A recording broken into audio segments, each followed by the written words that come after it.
গাড়ি নিয়ে কোথায় যাচ্ছ? আসসালামু আলাইকুম। সারা রল ভারতবাসীকে আসসালামু আলাইকুম। একটু উঁচু করো।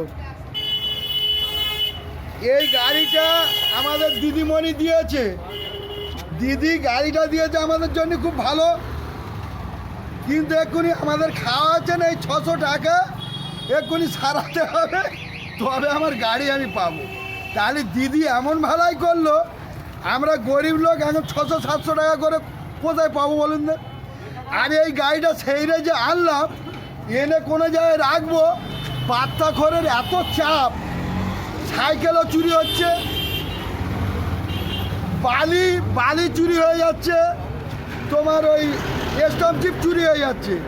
তা আমি যত বড়বাবুদের বলছি, যত থানার বড়বাবু আছেন, বিষ্ণুপুর, ঠাকুরপুকুর, যত জায়গার বড়বাবু আছে, আপনাদের বলছি পাত্তা খাওয়াটা দয়া করে যে বিক্রি করতে ওদের হ্যান্ডকাপ দিয়ে ওদের তুলে নেন, পাত্তা খাওয়াটা বন্ধ করুন।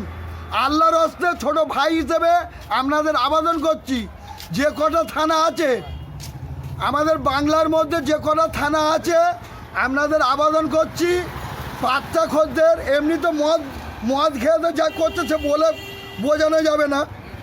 একটা ভালো লোকের কোনো দিচ্ছে না, লাইসেন্স দিচ্ছে না, কিন্তু মদ খানার দেখো লাইসেন্স দিদি হাজার দিচ্ছে, কিন্তু একটা ভালো লোকের লাইসেন্স একটাও নেই।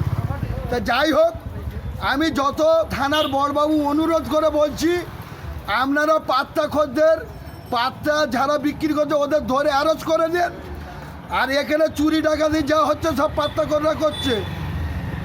আসসালামু আলাইকুম, খোদা হাফেজ।